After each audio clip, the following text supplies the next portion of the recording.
Internets, are you behind on your child support payments? Internets, is that child really yours? That child you've been sending to school, is that really your child? Has a rapper touched you on your buttocks region? You too? Me too? Jenkins and Associates, LLC, for when you need a lawyer who's going to be on your side and not in your pocket. Call us, 1-888-223-9797. And we're back. Internets, welcome to another episode of Talkitecture. The civilized world is ending as we know it. We are here to talk you through it. All right, don't be afraid. Don't be afraid. As always, I am joined by the producer, what's the word? No parallel to this man. You know him, internets. It's A King. Yeah.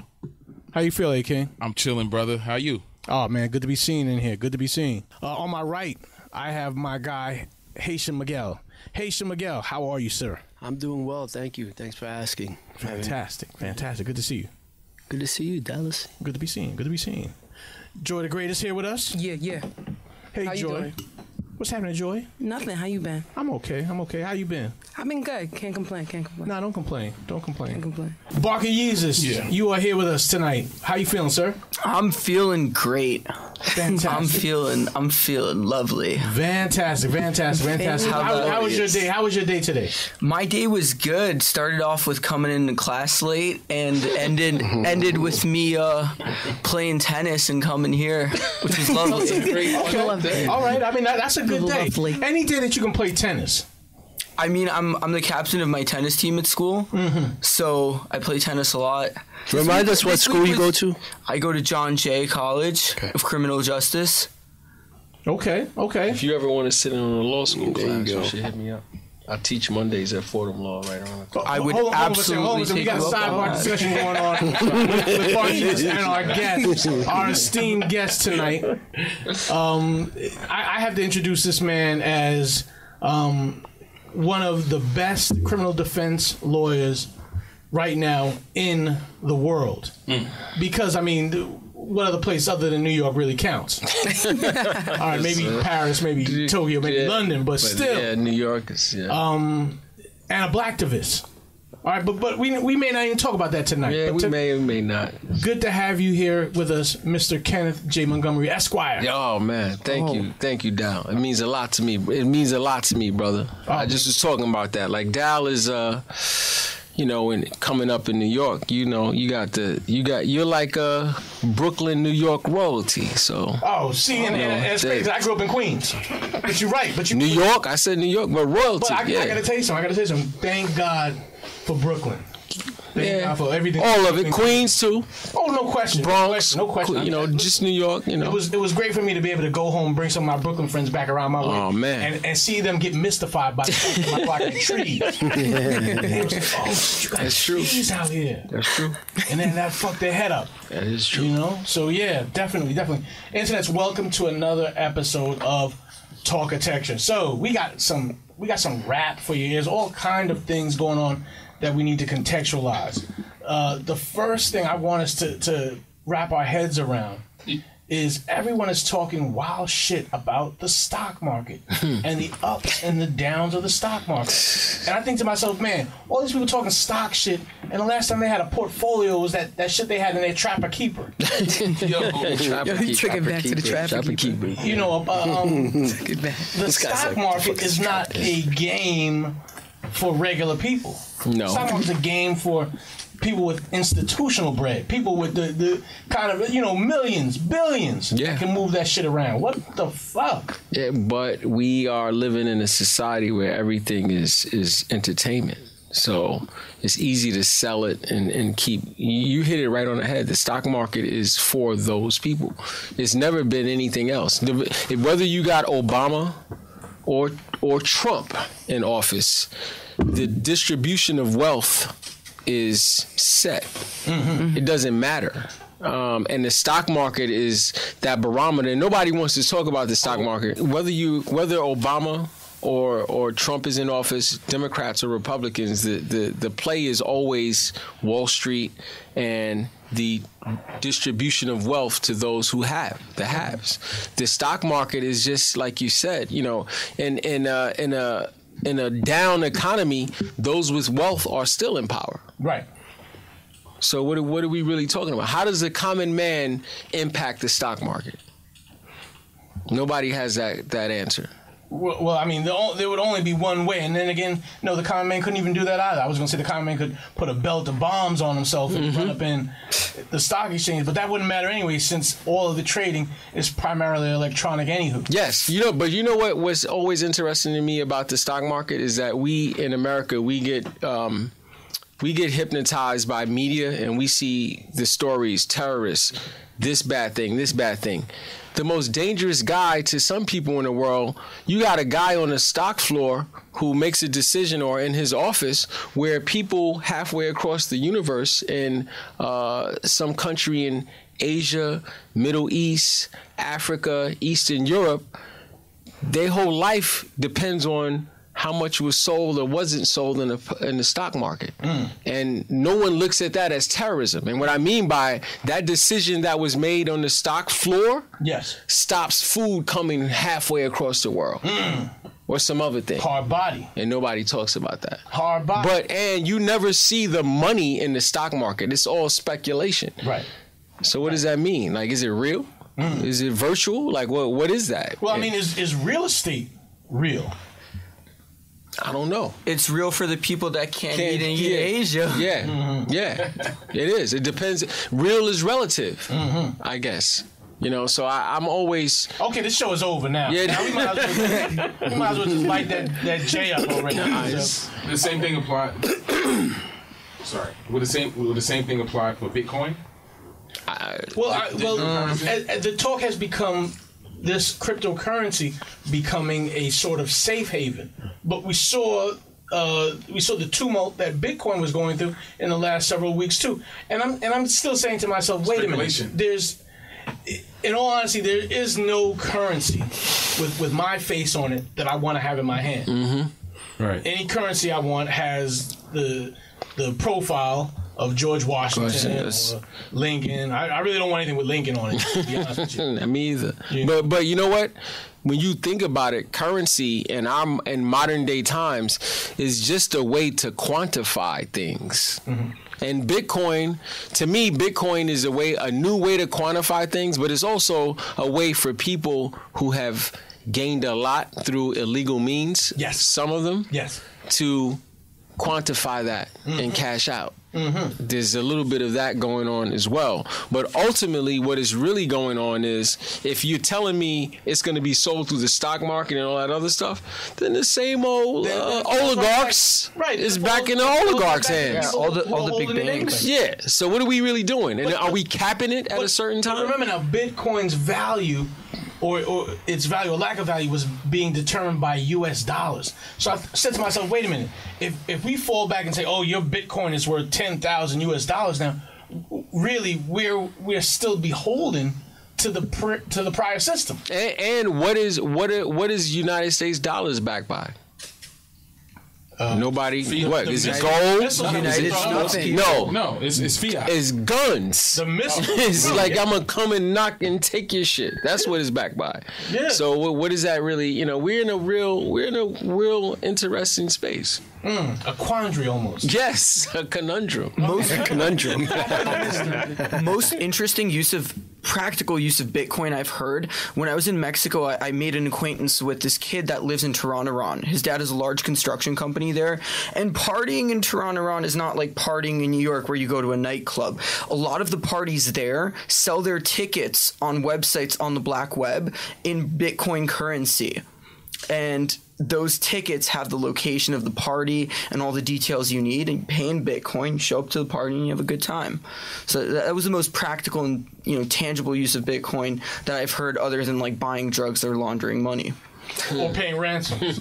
Right. Well, I mean, like or paying ransoms, yes. Yeah. Well, it's only a matter of time before Amazon and some of the big retailers start accepting it, and it becomes a way of life.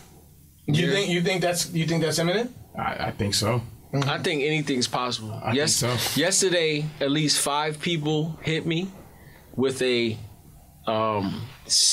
chain of some black guy with a hat and a flannel shirt, and one of them was, this guy drives around with a taxi cab, picking up people and selling body parts. Someone from the Brooklyn DA showed me this, and then I had cousins from Camden who sent me the same thing, but he wasn't from Brooklyn now; he's from Camden, and it was like people were online. Facebook is the devil. Like, people were online sending that to as many people as they could. Yeah. And, listen, the con man, it comes from confidence, and we live in the day and age of the con. Everybody, the primal human thing is to live the lap of luxury. Mm-hmm. And everybody's looking for the lap of luxury. When you just said anything is possible, that made me think of anything is possible. So maybe we can start paying for shit. Some people are. Where the Henny at? Pay for things with shots of Henny. Maybe that's, listen, the Native American did it with wampum. What is wampum? I have no idea. Beads, wood chips, cow dung, something, something organic. Do say. We need to get the Hennessy economy popping. It's popping. It's just, levels to the for everyone. Oh man, another great story that popped off this weekend. Yes, is our good friend, composer, producer. Quincy Jones, who must be on some kind of medication. He wasn't on that medication. He's just getting old. The Esquire article? Was it Vulture? Was it Vulture? Right. New York Magazine. No, it was Vulture. Right? It wasn't Variety. It was Vulture. It was New York Magazine. But Vulture is like, what is Vulture now? Is that because they just had the Erykah Badu interview that was quote unquote controversial, supposedly. So, I read that. I read that today. Very good. Listen, Quincy Jones just needed he probably helped all this shit in for years, and he didn't have. He said that when the right dude come across and interview me, whatever, I'm just gonna let it all out. I think he could have went further. Well, the way the dude wrote it, it sounded like Quincy Jones was off his meds because he was just bouncing around. He started out John F. Kennedy. Yeah, he was like mayonnaise, man. You like mayonnaise? I put it on everything. Michael Jackson stole all that music, right? Oh. But was he always like that and we wasn't paying attention? Or are we in the age of, what'd he say? What'd she say? Yeah, I don't know. And people are recording him. Yeah, I think what is if you sat with him, he'd give you those stories. I feel like a lot of those guys are like that. I feel like that too, Miguel. I know guys that ran Motown back in the days, and with Barry Gordy. And you sit them in a room, they'll just tell you everything. Mm-hmm. Right? They'll tell you some pretty wild stories, and just no one's asking them. Right? No one cares to talk to them. Without provocation, you just have to be in the room with them to get those stories. 2 shots of Hennessy. Well, they gotta make them feel comfortable. Yeah, make them feel little Hennessy, little Henny, and then they go. But think about his lifespan. He's 85. Yes. Right? Yeah. But he was rolling with Miles, Charlie Parker, John Coltrane. He was Ornette Coleman, running with professional musicians in his teams. Yes. And those and I grew up on all music. Hip hop was really special growing up. But when you think about what jazz musicians provided to the world, Earth, they provided the soundtrack to Earth. Emotions. Like, he was running around with them dudes while they was off the stuff. Right. The junk. Yeah. Right. That horse. And off of it. That food. Yeah. The dog food. Right. Yeah. That's who he was running around with. He ran around with Train. Yes. Off and on. Off and on. And so his and then he got in. Like, our culture, our generation, he touched our generation. I never forget, what was the remember he had the thing with Big Daddy Kane, and was he involved with the thing with Big Daddy Kane and Barry White? Oh, hold on. That was a Secret Garden? Was he involved in Secret Garden? Yeah, he was. Yo, I remember growing up like, yo, what the hell is this? Yeah. Yo, this is kind of ill. And that was Quincy Jones was right there. Yo, he said, we don't need that. Okay, and he said he did the soundtrack of Color Purple by himself. So that guy got a lot of like Produced The Wiz. The Wiz. The Wiz. Damn. So some of the excerpts, in paraphrasing, I mean, he threw the Beatles under the bus, Sure. said they were talentless. Right. Yeah. In a nutshell, right? Yeah. Well, they were shitty musicians. Yeah. He said it was shitty music. When he ran into them, they were shitty Yeah. musicians. He didn't say they was rock star. He didn't say they weren't rock stars. He just said they was shitty musicians. Right. Which was the constant theme in his interview, which is he was really a musicianship, instrumentation kind of guy. Like he was like, yo, that motherfucker don't study. Did you think that he kind of discredited the genre of rock and roll? By saying the Beatles sucked? No, what do you mean by saying rock and roll is like R&B by white people? Right. I mean, but he also it wasn't just the Beatles that caught some of his wrath. I believe it was. He disparaged it in general. I mean, he disparaged Jimi Hendrix. Yeah, a little bit. A little bit, yeah. Yeah. You know, He said Hendrix was scared, right? Like to play with the ill to play dudes. with them because these guys were complete musicians. Yeah. He did say So, that. I mean, he just felt like, to me, as he bounced around, he felt like he was off his meds. So I said to myself, I didn't feel like he was off his. Not at all. I think this is a conversation this guy's probably having. Yeah, right I now. felt like he was lucid. I feel like he had 100% those lucid. I just feel like he's all the older time. now, and I think he don't give a fuck. Yeah, he no just more. doesn't care. Yeah. What was the wildest shit in the interview that stuck out to you? well, I wanted him he talked about being familiar with the assassination of John F. Kennedy. That was kind of wild. Yeah, you got to give me some detail with some shit like that. Like, my man, you just going all over the place. But that's a common, like, that's a line for a lot of people. They follow that path. I didn't think any of it was bugged out. Like, am I surprised that there's entertainers who we think we know them and we don't, so we don't know their sexuality? So when you talking about Richard Pryor and Marlon Brando and like drugs, was I surprised? Like I didn't think any of it was surprising. I think everybody was shocked because he was saying it, and everybody is, they want to be in this box so they could brand themselves and not screw up any opportunity. Yeah, he doesn't give a fuck. Yeah, and I think it was more telling when the ex-wife confirmed. Oh, she did? Yeah. Well, Prize ex-wife She said that if he was here, he'd probably get a kick out of. The whole thing? Yeah, he probably would have acknowledged the fact that he was bisexual. But if you study Richard Pryor, like, you shouldn't be surprised about anything. Absolutely not. The way Richard Pryor. he was brought up, I mean, he was brought up in one of the craziest situations. Yeah. Like his bedroom was in a whorehouse. Yeah. He pissed on, what's her name? Betty. One of those actresses, starlet. She pissed on her head and got blackballed in Hollywood. And then they made the Mac. If you watch the Mac, he's only in a portion of the Mac. They said they had to cut him loose because he was Richard going wild on set. Like, so I don't, Look, think about it. As a black man, no, not to turn this into race, but this shit is hard in 2018. I can't imagine in the 50s and the 60s, much less the 40s and the 30s and 20s, and he, So I mean, you're still allowed to act bad as an entertainer. Yeah. If you got the complexion for the protection. Yeah, or you got the skill set. Well, there was an interesting article that popped off today via the internets discussing my buddy Action Bronson. Oh, what? And saying that he's been problematic for the people at Vice, at Viceland, where he has several television properties. He's got the Untitled Action Bronson show. He's got Fuck That's Delicious. And the folks in the office are saying, man, he comes through and he's a bully. He's boorish and he's rude and he smokes too much weed. And that's interesting to me because I feel like, man, listen, where can I really go to smoke weed? Too much? But to an office of a white publication. But isn't You that smoke weed at Amsterdam News? But isn't that not at least and be out there like that? To the roof or something. But isn't that why they got Action Bronson? Because he was that guy. Like they didn't get him because he was quiet, right? Because he was no Action Bronson, right?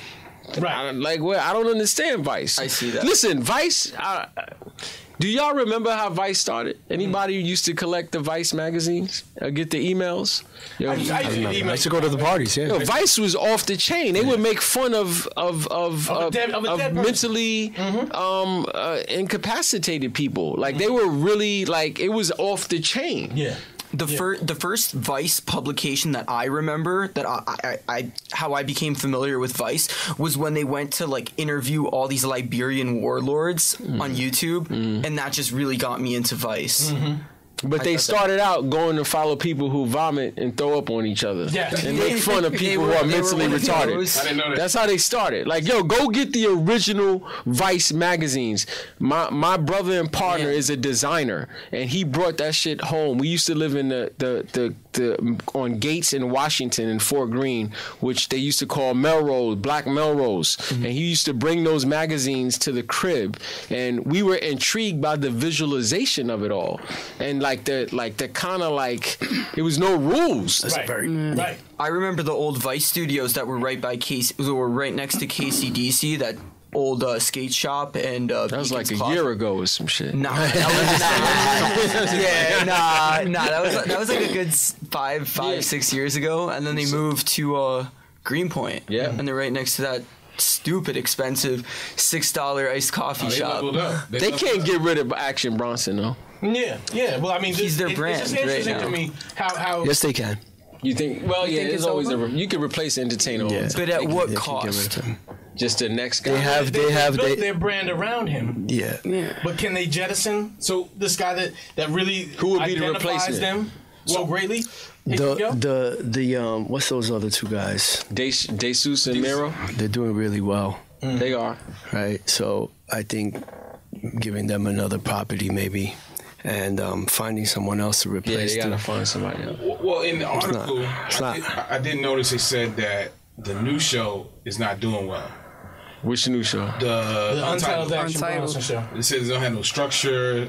It's, based on what I read, those things can be fixed, right? It's just a matter of Are they whether or willing not to? want. But so when I'm reading the article, I'm like, well, maybe this article is just to jumpstart the attention To the Untitled show. to create the spectacle that Yeah. something's going on. Because if it was, why do a whole piece On and your then it's own like, we don't know brand. what's gonna happen. Yeah. Well, You did a whole piece. it's in I was waiting spin. for the end. Like, all right, It's in- we're parting ways. No one said that. No one's saying that. I want that to go viral, so to speak. And They didn't feed a story to spin, right?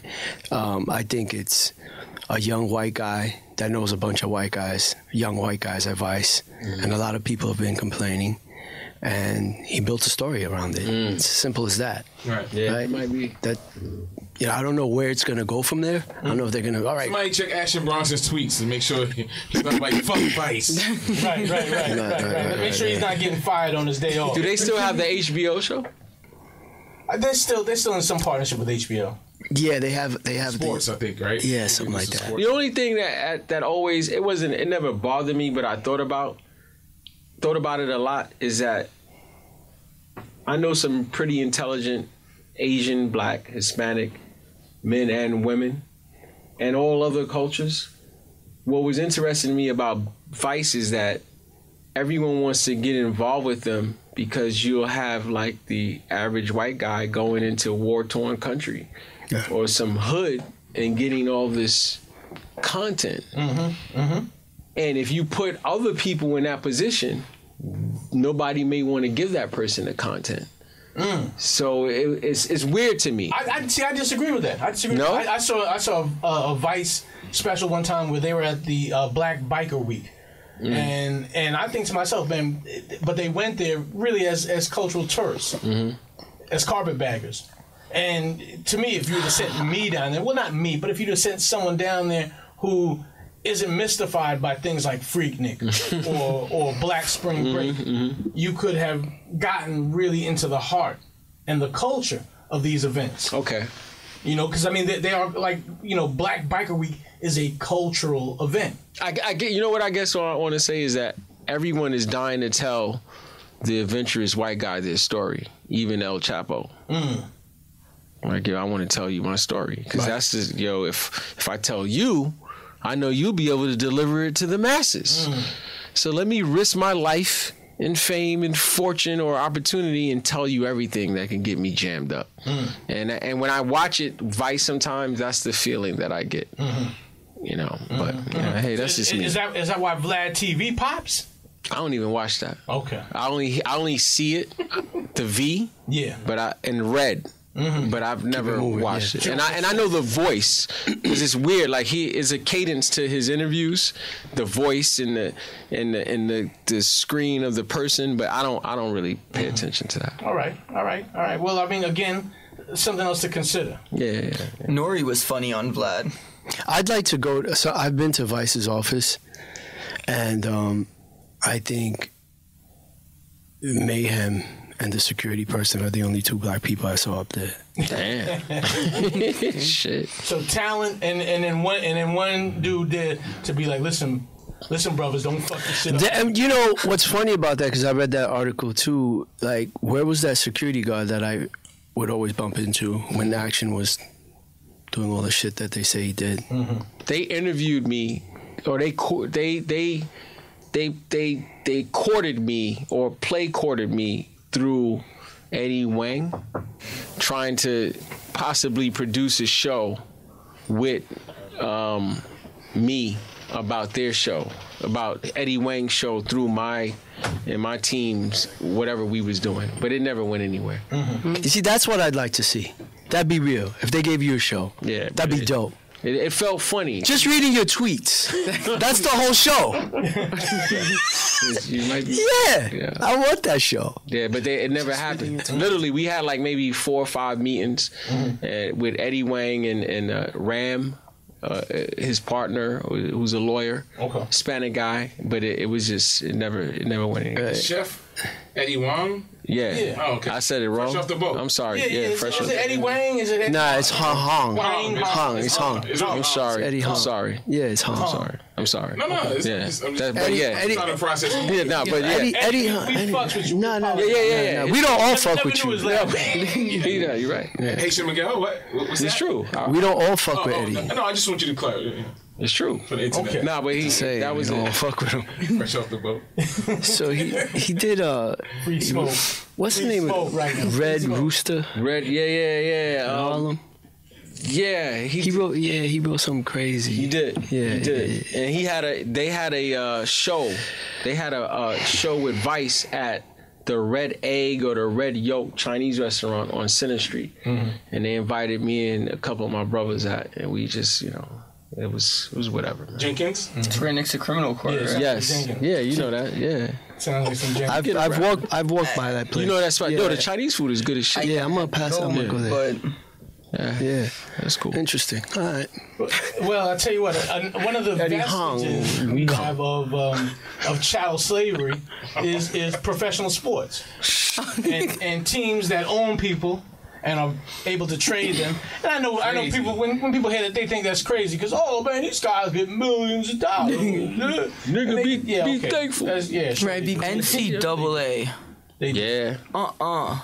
They don't even give me $1 off my tuition. Nothing. For tennis? They let me register for classes early. Well, and fuck around and- That I pay for. and if Nike gives you some tennis gear and you don't declare it, can you be bounced? Well, if it comes from Nike, yeah. Will you screw up your scholarship? If it comes from school, no, they can't give me a They scholarship. can't give you a scholarship? They can't even give me a scholarship because it's D3.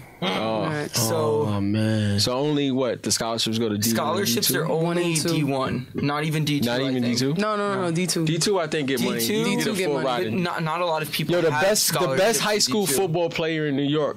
He should have went D1. He went D2, and I think he's going free of charge. Shamar Logan. He went to Erasmus last year.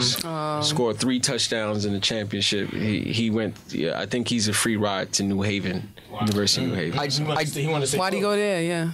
You know what? I think it's all politics, because I think he should have probably gone to Rutgers or Syracuse or someone, but Okay. it's politics. Well, I wanted to hand the mic to our resident sports journalist here, Joy the Great. And Joy would tell us about some of the moves that were made today in the National Basketball Association, aka one of our last vestiges of slavery. Oh man, Because hold on for a second. Slavery basically kind of informs our entire economic system. it does. Whether we're talking about middle management or whether we're talking about just sports teams' ability to trade people. And even business. I last week with our mentoring, thing that we do in Brownsville. We were talking to the kids about slavery and how important slaves were, how important Haiti was to the American whole experiment. Without black Americans as slaves, you don't even have a concept of what property is. And you don't have a concept of what a contract is without property. So we really enlightened the whole relationship process to capitalism here. Not even just as in the sports venue, in all venues. You know, sports is just it's almost like on steroids with sports, where we're so mesmerized by what this person of color can do physically that we forget, like, they transcend their humanity. So Jordan ain't the dude with gold chains no more. He's just a motherfucker who could play basketball like we've never seen. And so it's weird, you know. Yeah, we had a case barely over 100 years ago in the Supreme Court that defined a man as property. Yeah. Which one are you talking about? That was. I want to see if you know. I know the whole case, but the name just. You talking about Dred Scott? Dred Scott, correct? Yes. Yeah. You know, he was brought to. Thank you. He was brought to the North. He made a case for his freedom. It went all the way up to the Supreme Court. They're like, you can't make a case, your property. And what did they say though? They said that the famous I think it's by Haney. I try not to remember these people, despite what I do. But the quote is, a black man has no rights that they have to respect, and we live that. Damn. Well, that's because I'm gonna pull it up. I'm gonna read it. There's no. I mean, this is probably gonna take. I don't want to go too far. Don't go too far. We need Joy to talk about. We need Joy to talk about the NBA's trade deadline. But just to cement what I'm saying. Yeah, it might be black is not a nationality. It's a color. When they strip you from your nationality, they gave us the color codes. Right. They gave us the construct. And there's no. You can't. You can't equal humanity with color. 13. You identify people by land, by their nation, the ground that they stand on. There's no nation called black. Right. So we're back that's on the that whole again. shit, but that's later. We're back on episode 13. That thing that's gonna come up when we deal with the census in 2020. Facts. The fact that we have no nation to claim. None. You know. Be careful. Joy the Great. Yes, Getting back to the NBA trade deadline. Yes. And players and property being traded. It's true though. What was the exciting? Was it the Cavs blowing up their entire team? Was that exciting? Yeah, that was exciting. Of course, that's exciting. You knew they were gonna make a move, but you didn't expect them to make so many moves. You know, like. And the strategic way that they made their moves, like they're filling voids, but they're also gaining draft picks because they don't know what LeBron's doing. So you want to keep him enticed to stay. He's such a big baby. He's a big baby, LeBron. but I fucks with LeBron. I fucks with LeBron in certain senses. All day. In certain senses, I don't fuck with the you 6'8" could play linebacker in the NFL and you still crying for calls. I don't fuck with him in that aspect. But you know, I don't fuck with any NBA player who's making millions of dollars and they crying for calls. But I fucks with LeBron in the sense that he's moved, the way he moves and the way he's made himself such a brand. He goes beyond basketball. Everything that he's done, the way he's stepped up his crew, his entourage, his people, the way he brought them up with him.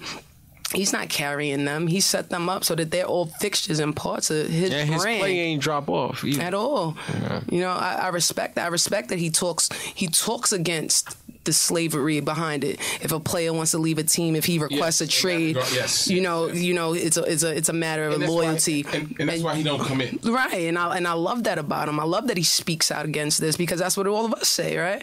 Behind closed doors when we're with our friends, that's how we feel about it. So the fact that we got this NBA player, the greatest NBA player in the league right now, that's voicing that for us, that's saying that, yeah, I'm the best player, yeah, I make this money, but you know what? You're not buying me. You know? You think if LeBron can take the homeless people that are going to be on his team, he's going to have a team now with homeless, you know, with some handicap, if he can take them to a finals, can he supplant Kobe Bryant as the GOAT? But didn't he do that his first couple of years? How long he been in the league? 15 years. And he went to the chip half that time. Right, remember when he had Boobie Gibson? That was his Boobie Kyle Gibson. Korver. Oh, Yeah, You that's remember true. he took a team full of nobodies to the finals. So like he's done that already. Been there, done Got a that. ring, But he didn't win though. He didn't win. He didn't win, but he took them there. He Okay, carried them, so after he's that used to tornado. carrying 12 men on his back. J.R. Smith No. got a ring, bro. Well, he got to win with them because Kobe Bryant took homeless men and won twice back to back.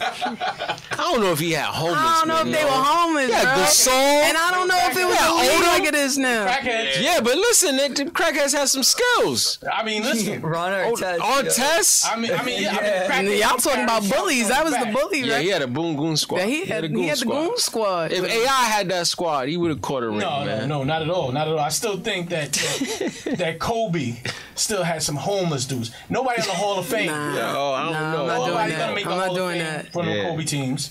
I like Other than Kobe, but I'm not on board. No, I mean, You talking about after Shaq? Yeah, he's talking about when Shaq left for Miami, when he fled from Miami. when he had to get away from Kobe's star power. Robert Horry was around, right? No, Robert Horry was in San Antonio about it. Nah, that's Yeah. when who was on that team? Bob.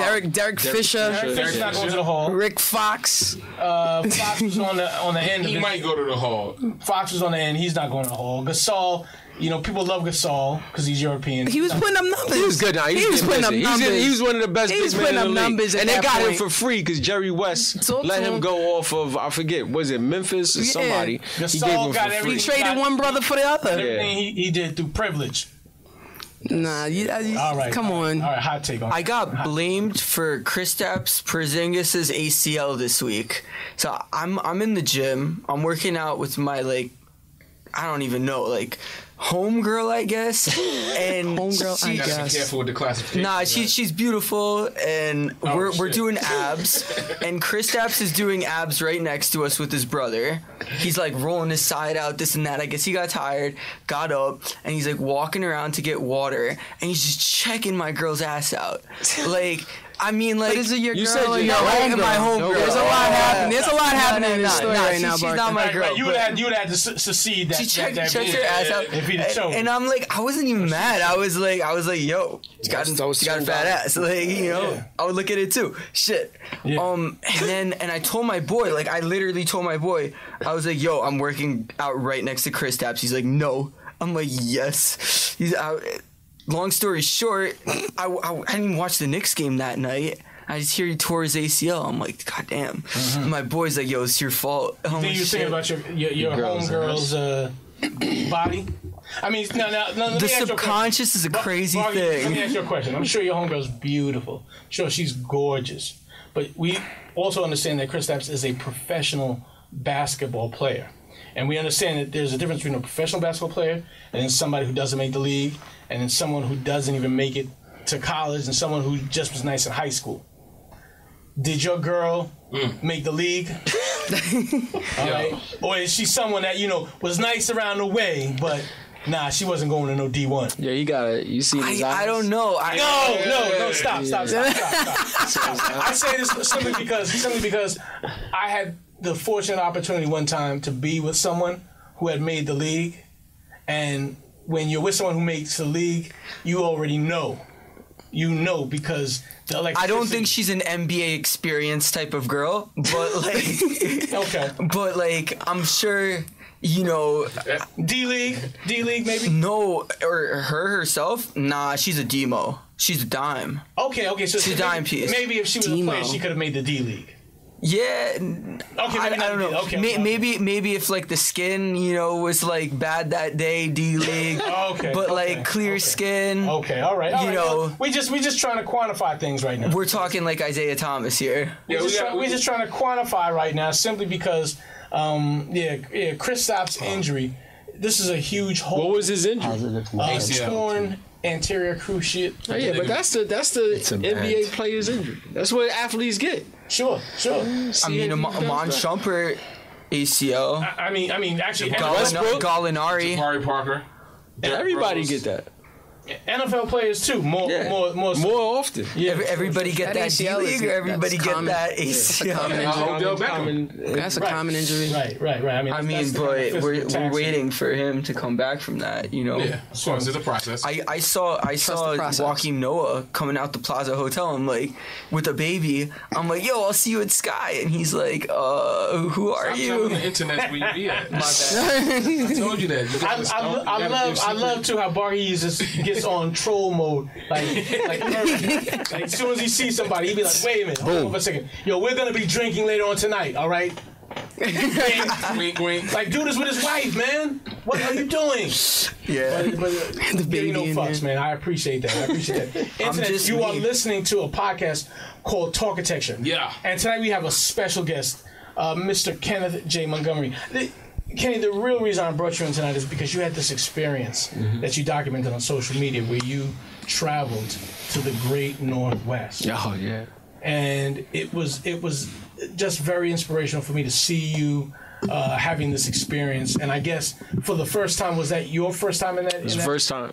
That part of the world? Yeah. So I guess really then start me with your... Why? Yes, the why. And where did you go and why? A very close friend of mine who's like a brother. He's old. He's a little bit older than me. Samuel Gregory. He's a great attorney, great man, and great attorney. We've been close for years, and he runs a program called Brooklyn to Alaska, and he was kind of impressed with what me and my brothers were doing with the Brooklyn Combine. So we would feed him young men from our program to take part in his program to go from Brooklyn to Alaska. From Broadway Junction to Juneau. Basically. And so he was saying, like, you guys should come and see what it's like, because he had brought property up there in space.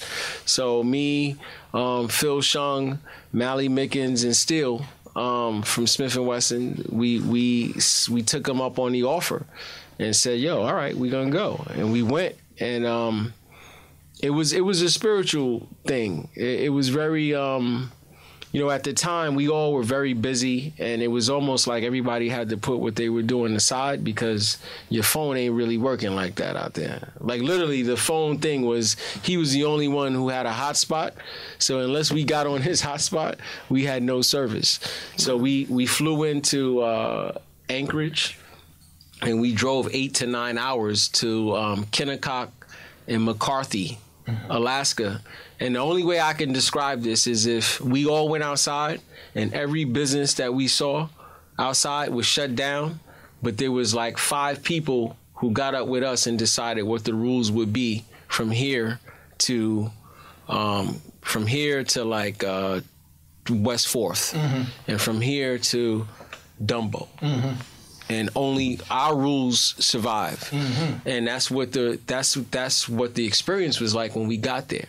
And we went where there was no electricity. We had to go to the glacier to get our ice to pack our food, because if our food soured, we would be done. He lived in a space where it was a steep incline. So to get to his house, to show you the town, everyone who drives to this town, there's a gate right here. If you don't have ownership in past this gate, you can't drive your car. So he only had one. We had these rental cars, but we had to park our car here, pack his car where he had license because he's an owner to get across and go up the mountain. And as soon as we cross, there's moose. You see a 9-10 foot moose with their kids. You might see a black bear. You might see a brown bear. And we had to walk. Everyone can't fit in his car. So our first introduction is we had to walk to his house from that gate where he dropped us. Oh, well, a little bit further from the gate where he dropped us. And literally, the incline was like this. It wasn't like this. It was like this. Vertical almost. And going sideways, it wasn't like flat paved. It was like rocky. And we literally looking at each other like, yo, what the hell the fuck are we doing? Right. And what we doing? And we got up there, we had to walk through a path, and you walk through the path and you still got to go down a hill, and his cabin is sitting right there, and his cabin is on the side of a creek where the glaciers are melting. So the water, you can't stay in the water more than 5 minutes, or you get hypothermia. It was freezing water, and that was our introduction. And it didn't get dark. It was light 24 hours. The darkest it got was if it if it rains and it looks a little overcast. Yeah, overcast. That was it. So no electricity, no bathroom. You gotta go to the bathroom outside. But you go into the bathroom. You gotta wipe your ass with a bear. Well, hopefully no. Hopefully you gotta. But you go into the bathroom, but you're in the bathroom like this because a bear could jump out at any time. So we had. So you gotta go to the bathroom in pairs, then, don't you? No, well we went. We just took the burner. Okay. Everybody who went, they took the gun with them to go to the bathroom. Damn. And it was it was one of the best experiences that I've had in my adult life. How long was you out there? We was there for 2 weeks. Wow. Yeah, and we met some of the most interesting people. Like, there are people out there who came there in the 70s and fell in pocket, built properties, and they're moving out there. And they're very secluded. They don't watch TV like that. They got a meditation room. They got reflectors on their patio so they can see if the bear is coming around a corner, because they've had experiences where they walk in and the bear just jump out like... Just pull up. And they had to figure out how to get out of that situation. So the thing that I learned is to live out there, you got to be in tune with your physicality. You can't be out there not real willing to become physical. Okay. Or you won't make it. Okay. And it was a great time. And now we're actually trying to purchase land out there so that we can have an academy and have kids rotate out there and learn about astrology, science, racial theory, geography, rafting, all that other stuff. Wow, you guys are really doing some real outdoorsman. I mean, but 2 weeks really lets you immerse yourself. Yeah, it was dope. Into how you have to survive up there. Yeah. How you really have to maintain. Yeah, with no bath, there's no shower. Like, we couldn't shower. We showered when we got back to Anchorage, and we had a shower. Other than that, we had to wash out in the creek, heat water.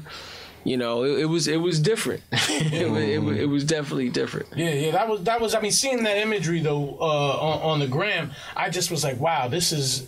I mean, the imagery was beautiful. The backdrops was stunning. No, it was stunning. We didn't go up at the time where you could see the Northern Star, but then we talked to people, and they talked to us about indigenous people from Alaska, who from Native American descent, who, they don't have any, like, they're out. They live in igloos.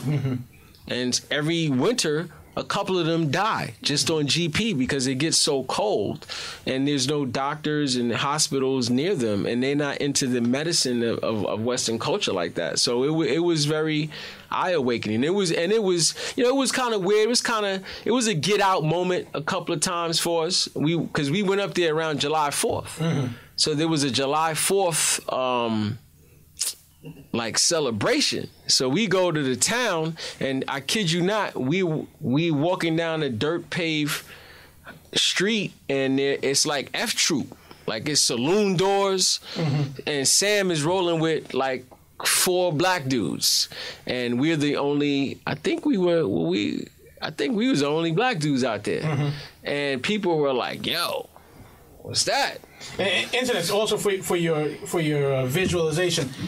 Kenneth Montgomery is a black dude. Yeah, there's no question. Yo, but they were having an egg throwing contest. Y'all ever seen an egg throwing contest?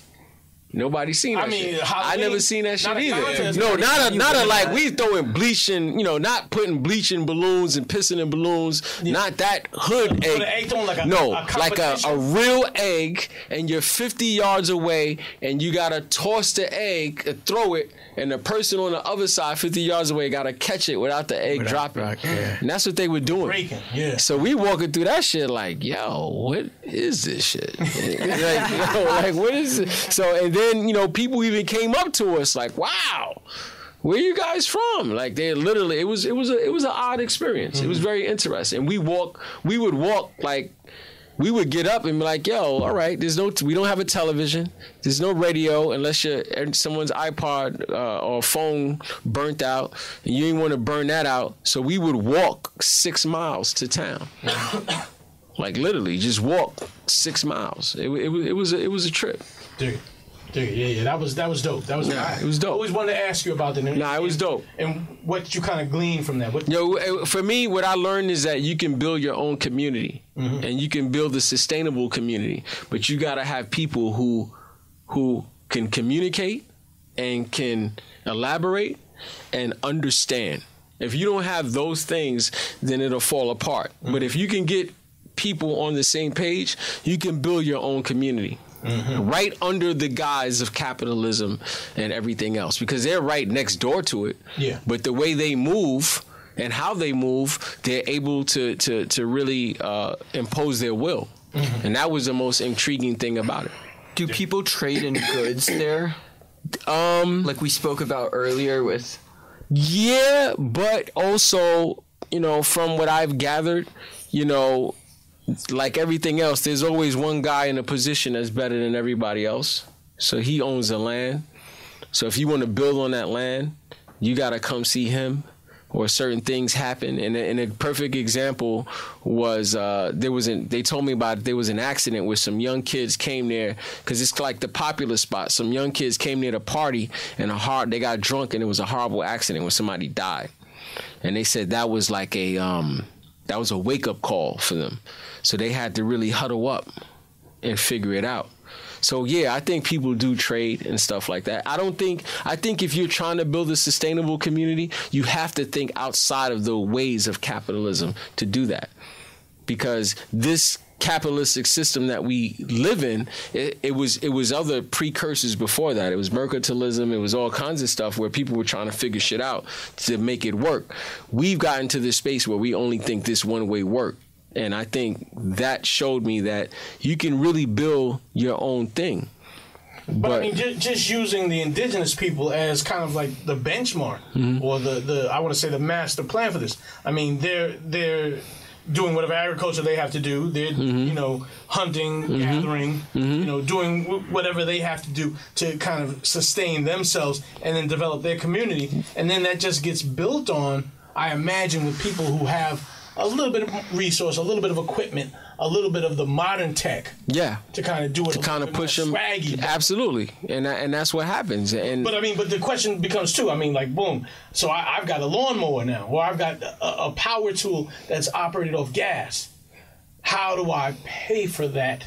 Well, resource. How do I pay for the gas? I think that's when, as a community, everybody got to look at each other and you got to start expanding. Because if our goal is always to make sure you're okay and that you can pay for your gas, what are we doing in that process? Are we destroying our immediate environment? Are we creating opportunities so that guy who has a natural gas opportunity has some way he can build? Or is that person who has natural energy through the water, what can he, like, you gotta have thinkers to make sure you connect the dots. Because sometimes connecting the dots, it may be that easy, but sometimes it's not because of the resources you have or the people you have. So it really, for me, what it made me realize is that if you're fortunate enough, I'm not a religious guy, and I don't knock anyone who is religious. I'm just saying, if you're fortunate enough to have opportunity of people of like mind or who can communicate around you, make the best of that to figure it out. And that was the thing that I took home from it. I would we're expanding on it now. Dig it. So I mean, ultimately, this is the thing I've kind of always struggled with anyhow. Does communism have a space inside capitalism? I think, as the older I get and the more I read about a lot of stuff, I feel like man made all those things. Man made capitalism, man made socialism, communism, all of those things. They're man made. However, man didn't make ism though. Well, Shit grew out the ground. but I'm saying, but man uses them and made it something else. Where you know what I'm saying? Goddamn, man. But if you know what's happened when we started quantifying everything for self-worth is that communism, socialism, capitalism, all of it, the proletariat is really taken advantage of. Like when you study communism, the rich motherfuckers was okay in communism. Rich motherfuckers is okay in socialism. They okay in capitalism. So what is it about that human experience where we have this primal thing where we want to concede everything to a few and be okay? So I think man needs to build more shit and stop naming this shit. Because we need to build things that are functional, that work. Because I think the things that we've built now clearly aren't working. Capitalism isn't working. Listen, if this thing is going at the rate it's going, most of us will not be here 100 years from now. I don't think any of us here in this room will be here 100 years from now. And 100 years from now, at this rate, what man is building will not be sustainable anymore. That's right. But no one is interested in saying, wait a minute, let's figure some shit out now. We not there yet. And me and my brothers was talking, Earth will sustain itself way better than we will. We'll kill ourselves. Oh, yeah. Oh yeah. And this space will help us kill ourselves, but Earth will be okay. And I don't think as human beings, humanity, in one moment we got to the moon, and then another moment the best thing we could do is create diapers and people to catch the shit when people shit on themselves. The fuck have we done? Yeah. You said something about physicality. I think that's super important, especially for people that can't get to Alaska. Just walking around and knowing how your body moves, that's super important. And the idea of luxury you mentioned earlier, those two don't go together. No, they don't go together. All the time, right? Because it's like niggas' self-worth is attached to like things. Yeah. Yo, you ever walk in a room even with your kids and all the kids is on the fucking phone? Yeah. You walk in with your woman, your partner, your man, everybody's like this. It's like, what the fuck are we doing? And then, so when you look at a society, and I don't want to pick on the present pseudo leader of this space that we live in, but when you have a society that's supposed to be the best and has the most money, but you don't have free health care, you have people who are homeless, you have people who can't afford to, you have bright people who can't get to college because of the financial end of it, and that society puts in someone who is not bright by a little bit. It shows you what this society is. So now when you get companies like, think about the most successful companies: Apple, Google, Facebook, Amazon. Those are all companies, like you just said, about consumption or distracting yourself from what you think is reality. And, maybe life ain't supposed to be, I'm fucking cool and I'm happy, I got my feet up. And they sell that shit to us all day. And I guarantee, I know some of these people who have become great entertainers or celebrities, but I guarantee them motherfuckers got issues like everybody else. They're miserable. Absolutely. Well, one of our hosts right here, Joy the Great, actually deactivated her IG account. Is it still deactivated? I did my Facebook for a minute. Right now, no. Okay. I was trolling today. All right. Say less. I love it. I was trolling. You deactivated? Yeah, I deactivated. I'm the only one.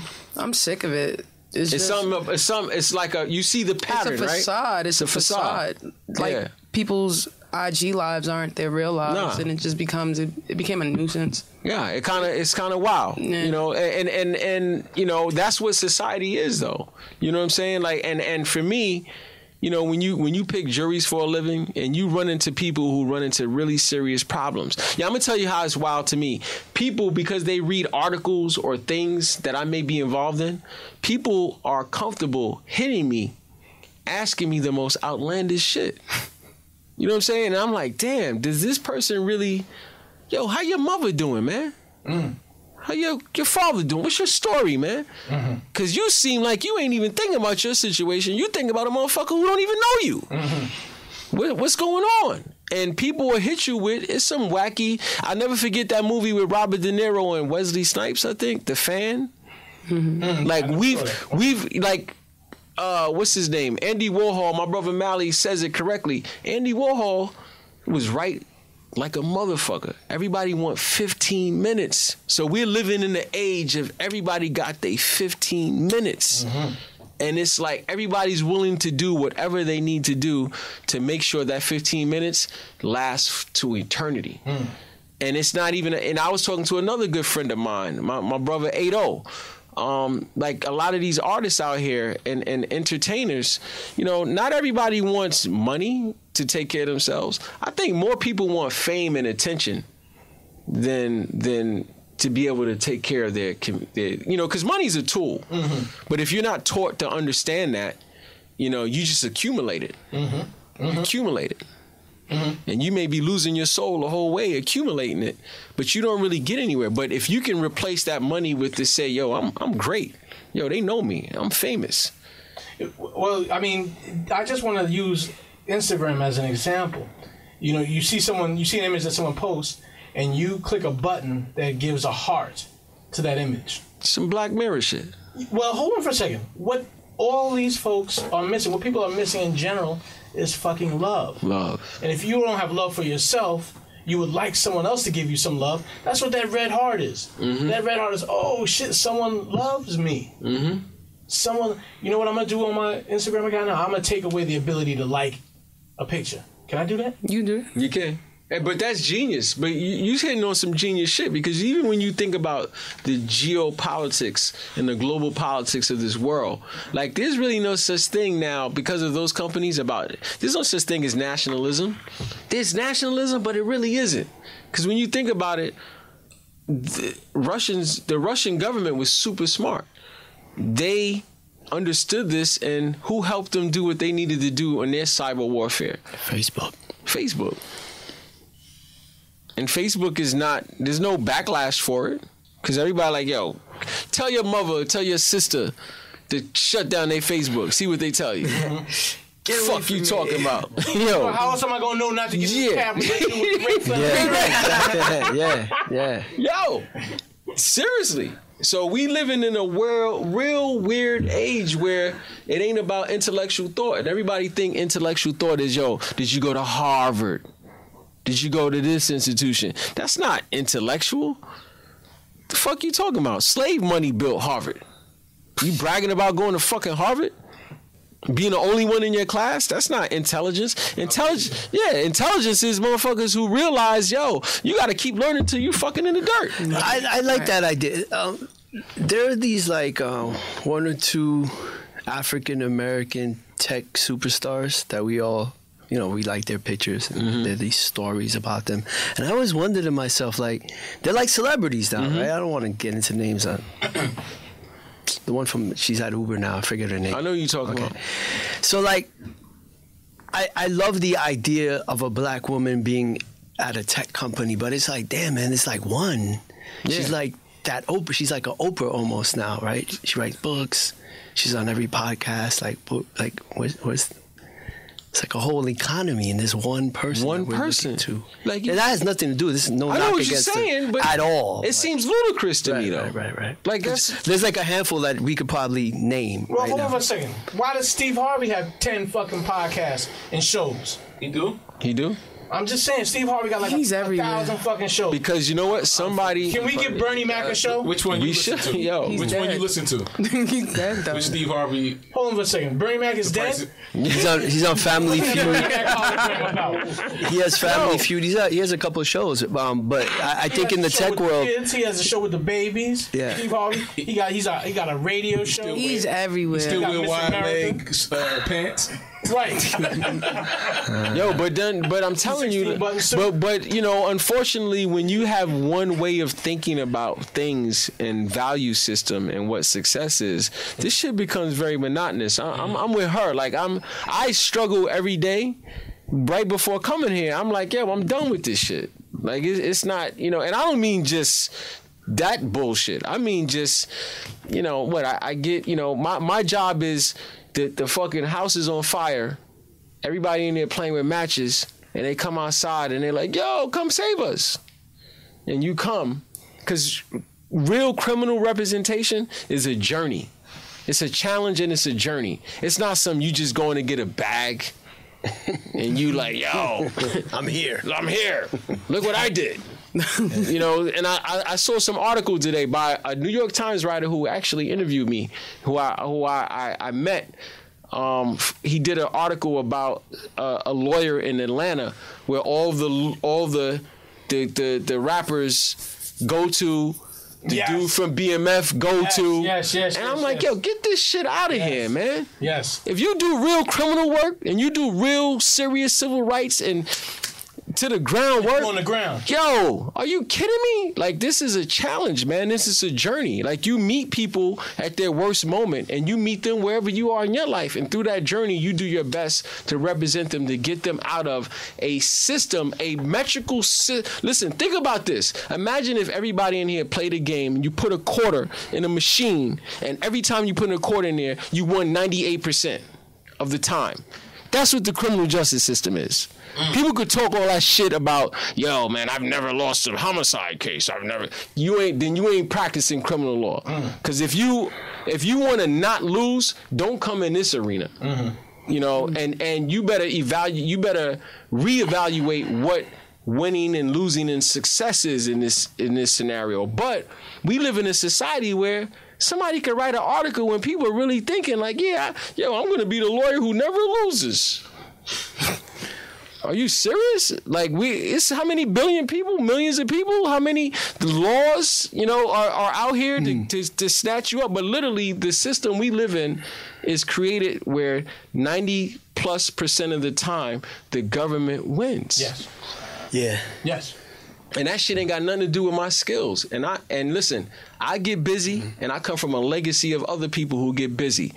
The great late Bruce Wright. Everybody talking all this bail reform and the system is fucked up. Yo, Bruce Wright was talking that shit in the 80s. And you know what this system said? They labeled him an outcast. Mm-hmm. You got dudes like Anthony Rico, Ed Wilford, Gary Villanueva, Mark DeMarco. Yo, you got incredible attorneys out here. Stephen Mason? Alton Maddox? More so? Alton Maddox was a man. Okay. You speak to anybody, they say Alton Maddox was a man. Mm-hmm. He just was messing around with Al Sharpton. Now, he wasn't messing around with him, but he got caught up with that. Right. But anybody you speak to, they like, yo, he was a monster. But, we live in a wild society. When you say the 98% conviction rate, right? Mm-hmm. I'm assuming you're talking about, like, federal drug cases. Federal trials, period. All right. Yeah. So, like, in rap, there's this, like, whole, no one snitches. It's a lie. Yeah, right? Everybody snitches. Yeah, that's what I just wanted you to say that. Absolutely. No. I mean, hold on for a second. When the feds come with that hammer, you know what I mean? This is what the feds come with, Dow. They come with... You got to think of the culture of the federal system. The culture of the federal system is 9 times out of 10, you have a young, Ivy League educated white male or female with privilege and money who goes to the firm and comes to the U.S. Attorney's Office, or comes straight to the U.S. Attorney's Office and then goes to the firm. But nevertheless, they go to the U.S. Attorney's Office because the U.S. Attorney's Office offers prestige. It's a platform into politics. It's a platform in the corporate America. And they get there and they have the federal sentencing guidelines on the criminal side. The federal sentencing guidelines is the ultimate equalizer. Your humanity, what happened to you as a kid, what happened to you in your life, gets evaluated through a mathematical formula, an equation, an algorithm. Your human interaction and whatever grade that offered gets evaluated through a sentence. You're 25. You're 51 to 71 months in jail. That's it. You sold some fentanyl. There was no violence, but you got caught with fentanyl, and your man is telling on you, and your other man is telling on you. You don't know if your other 2 men is telling on you, but they telling, and then the government filmed it and they taped it. That's you, and you're gonna get a jury from Larchmont in Dutchess County, and they're gonna look at you like this. From a Marinac. Yes. And they're gonna decide your fate. That's if you go to a jury. If you go to the jury. Well, yeah. 9 times out of 10. 9 times out of 10, No. people are like, yo, I ain't going to a jury. Right. No, so, no. like, give it to me. They say if you go to the jury, here's what you get for wasting my time going to the jury. And here in the federal system, as a lawyer, you don't talk to jurors. Yes, exactly. There's no way that you can really try it. That's not these federal prosecutors. They're not trying cases. They're just a part of an inquest. Okay, so when that I'm glad you said that. So when they brag about the 98%, it's not like as if they're. Yo, you should look at anybody bragging about that as a federal prosecutor. You should look at them and laugh, because you know what they do? They get water cooler stories off of black and brown people, and then they leave, and you know who they go represent? The real gangsters, the corporations, and they go represent those people, and they go to the bank, and it's a joke. On the state side, though, you still have a shot because you talk to the jurors in the state. You get jurors who know what it's like out here, and you have a little bit of a better chance. But that still have a metric system too. In the state court, the lawyers who know the narrative better than their adversary usually win. In the federal court, by nature of the system, the prosecutors always know the narrative better because they get to hold it to their chests to the end and use their resources. So you know, when you're talking about these federal, it's like the mandatory minimum. Yeah, mandatory minimums. The ones, from what I understand, the ones that really got hit hard are the guys that got convicted early on when they didn't quite understand what the laws were, and so they were going up against the government, got the money. Well, what happened was it's called pre-Booker, but what happened was that the laws changed and the sentencing guidelines, they are now advisory. They used to be mandatory. Right. So what year? That was under Reagan, right? It was after Reagan. I forget the year. But it was probably within the last 15. But I don't want to. No, I mean when they took away the power from the judges. Oh, yeah, like that was early probably 80s. Around, yeah, it's probably around that time. Right.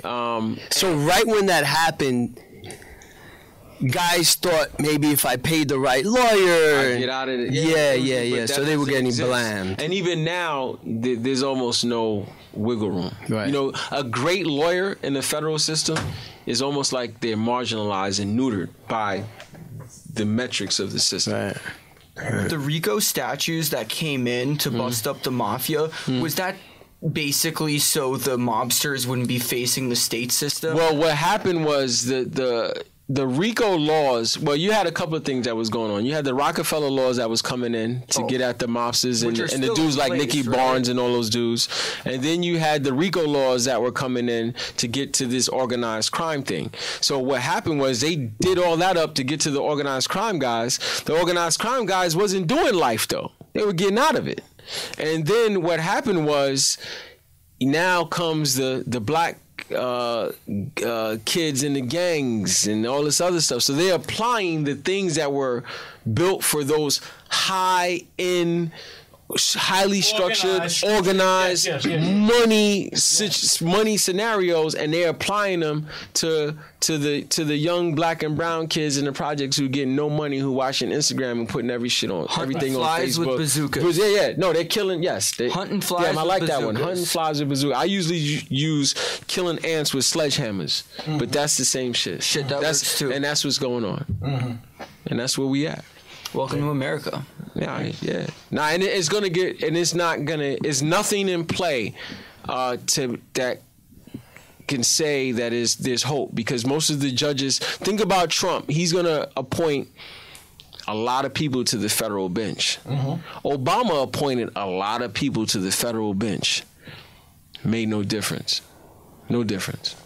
So we in a while. The only thing the most revolutionary thing we can do is to shut off our blindness to the bullshit and start building communities like I saw in Alaska.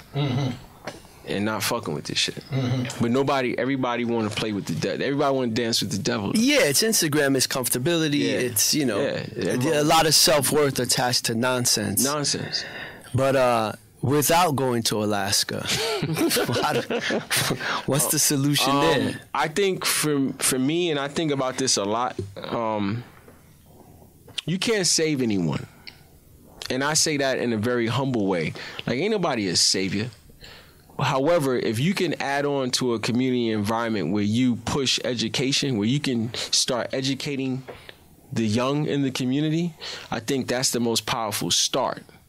From there, you have to start pulling people from different, I think it has to be intergenerational, has to be multiple experiences and perspectives, and that's how you flush it out. Discipline. Yes, and discipline is incredible. You have to have discipline, and most people think of power in this horizontal way, a vertical way. Yes, I think power should be more horizontal.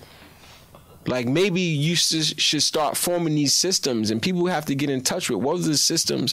Like, for me, sometimes even in what I do, language is very important. And sometimes I find myself at a loss. And I have to realize that, I'm not even speaking a language that I was in my DNA. So you have to really be in tune with your reflection and your experiences to learn how to communicate with people and create a system of education, and then start building it out through socialization, political, economic, and really have a real discipline balance to it. And take it day by day. Everybody want to keep looking at the scoreboard like, we was losing. Where we at now? Nah, motherfucker, just keep chopping wood. Stay the course. Yeah. Just keep chopping wood and shit, But I don't, I'm still trying to figure this shit out, man. Yeah. It's a hell of a journey. I think you got a good idea. You know what I'm saying? Like, I think you're on your way. But I mean, ultimately, I would tell anyone, yes, continue the work. Yeah. Because, I mean, I'm a regular person. Me too. I don't imagine that I'm going to leave here any greater or any less than being a regular person. I'm cool with that. Yeah. I'm cool with that. But what I will have to represent for me will be the work. Yeah. Will be the wood that I chopped. Ideas live forever. People die. We have to die. But ideas live forever. And so at this point in time, it seems like the bad ideas have overwhelmed the good ideas. And somehow we got to keep putting the good ideas and putting the work in. And remind ourselves about the good ideas too. I mean, listen, don't just use February internets to remind yourself about George Washington Carver. Yeah. Every time you eat a peanut, be like, that shit is crazy. Yeah, that's just silly to me. You know what I'm saying? But it's like, everybody thinks that life is supposed to be easy street. It's not. It's supposed to be some shit you figure out all the time. And we have to change the culture. And I hate saying that. Cause you always hear, for the culture, for the culture. What the fuck you talking about, man? What are you talking about? Yeah, what are you talking about? Even that was 20 years ago. People would say, "Keep it real." Yeah, same shit. And those was the motherfuckers that sell out. They're lying the most. So you know what? Get out of that cliche shit. And I'm gonna tell you how wild it is, because I go to these jails and I hear people talk. We've become so desensitized and beaten that we created another language. We don't even know how to communicate. We talking cliches. Strictly cliches. What the fuck are you talking about, man? Explain to me, man. I thought Frantz Fanon was one of the most interesting people that discussed that topic. He was in Northern Africa, and he actually did a case study. He did not a case study. He did a general study about how colonization really fucked up the human psyche.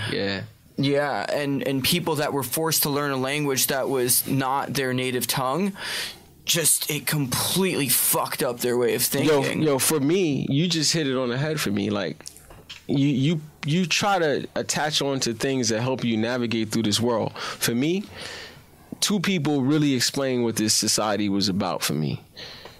Three people, my mom, but Frantz Fanon and Malcolm, how they showed me what this was about it resonates every day in my life. And a brother by the name of Anthony Rico as well, and my brothers, but Frantz Fanon, he hit that shit on the head along with Malcolm, I speak two languages perfectly. I didn't speak English until I was in the first grade, really. My crazy divorce, my mom didn't want me to speak English so she could take me to Poland, and it messed me up a little bit, in terms of my thinking, and I totally see how Polish guides you to think in a different fashion than English does. English is more conducive to abstract thinking, and Polish is more conducive to regimental thinking. Well, hold on a second. English, you look at the Slavic English is people. conducive to duplicity. It's the saying things and meaning the opposite of what you say. Right. Not bad meaning bad. English, trying to figure out English, it feels like mental masturbation. Learn Polish. Yeah. See, Polish is a Slavic language. You look at Russia, it's a slave mentality. Mm-hmm. You have Putin and then everyone else. And everyone's just a slave to Putin. And that's, people are like, oh, it's because Russia had serfs, this and that. It's the fucking language. It's the fucking language. Well, that's some Noam Chomsky shit. That's what yeah, the greater hierarchy, right? Mm-hmm. Yeah, that we're born with basically all the knowledge that we're ever going to have. We're just like sort of unpackaging it as we go. Shit, there's some truth to that. Damn, I hope I live long enough to unpack. We also have the converse to Noam Chomsky's thinking is Professor Sally Coco Mufwene from the University of Chicago that thinks that language, which I think this is borderline stupid, is an exaptation of human biology, and that this exaptation occurred in different parts of the globe, so people just started speaking language out of the blue yonder. Mm-hmm. I don't believe that. I think we're born with the innate ability to speak and communicate in language. That's what separates us from animal. Well, I'll tell you what, physiology. I'll tell you what. I'm excited for the day that we all are just speaking in emoji. All right. Language fails us. Emoji allows me in a minimum of characters. 1 year later, if something is lit, I use one fire. If it's super lit, I'm going to go with 3 fires. And we all know what that means, and we all understand that. Kenneth, thank you for your time. Thank coming you, inside man. This listen, y'all don't know how much this has been very great for me, man. I don't know. This is great. Thank you. Yes, thank you. Yes, man. indeed. Yes, indeed. And going around the room, thank you, A. King, Loudspeakers Network, Barker Yeezus. As always, good to see you. Good to see you too, Dallas. Joy the Great. Enjoy the rest of the association season. Oh, thank you. Thank you. Who's going to win a championship? NBA. Who do I want? Yeah. Or who do I think? Who do you think? Who we want? Yeah. No, don't lock up on us. Don't lock up on us. She kind of really I want the Spurs. Oh, okay. Spurs. I'm like Kawhi back? Is Kawhi back? Kawhi's not back. Kawhi's not back. But they ain't gonna be able to do that. I want the Spurs. But Golden State? No. Okay. I'm Cleveland? I don't know. No, it's not gonna be Cleveland. Somebody out west. I just don't know. Jordan Great is locked up right now. Yeah, I see. Yeah, I don't know. Genuine too. But she don't want to say it. Cause I don't want to say it, but I don't want to say it. Cause I feel like if I say it, I'm putting power in words. I don't want to say it. Oh, okay. There's power in words, right? We just talking about linguistics. There's power in words. I don't want to say it, but she's talking about the Pelicans. Pelicans, all of it. Okay. Haitian Miguel, good to see you, sir. It was a pleasure, man. It was a pleasure. I was telling Dallas last week, right? Yeah. I read your tweets. Thank you, man. Like it's a book. I'm living in public, man. Like I'm writing out, Yo, linguistics is everything, man. Tweets are one step to freedom. You gotta brush your teeth in the morning. You gotta save. You gotta live below your means. Yeah, you do. Take jujitsu. Definitely, you gotta meditate. Meditate. TM meditation is the cheapest it's ever been. And get you a hunting license, so you can get a shotgun. And I'm not. By no means am I suggesting that you go outside and act like a fucking asshole. No, guns and butter. Learn how to make some butter. Yeah, man. Like I love the idea of Alaska, but again, I always think to myself, like, man, like these motherfuckers ain't. No. I got a job. It's like, yo, but there's ways out here. Yeah, there's other places. It's closer than we think. Yeah, man. All right, well, internets, my name is Dallas Penn. Cryon tanks. Right now, some of you are going to be out there getting a hunting license. Some of you are going to be out there learning how to grow your own food. That's a good thing. Yeah. That's a good thing. You want to holler at us, we are at Talkitecture, at Gmail. Talkitecture, just like architecture, but with talk instead of arc. All right? Listen, you found the podcast, so you see how we spell it. Talkitecture at Gmail. holler at us, ask us some questions, tell us who you'd like to hear on Talkitecture, and we'll do our best to accommodate that.